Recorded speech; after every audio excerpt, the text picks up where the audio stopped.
Allah Subhanahu wa taala pernah menyebutkan dalam satu hadis qudsi, ya bani Adam, wahai anak Adam, law balaghat dhunubuka ananas sama, seandainya dosa-dosa yang kalian lakukan ditindan-tindankan dan sampai ke penghujung langit, kemudian kalian datang untuk memohon ampun kepada aku, ghafartu laka fala ubali, kata Allah, aku akan ampunkan dan aku tidak kisah.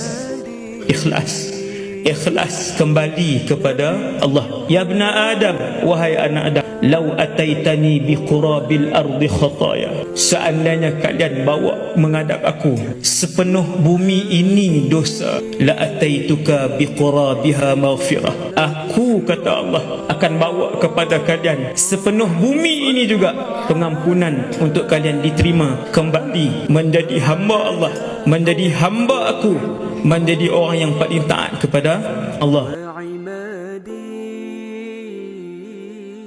يوم المعادي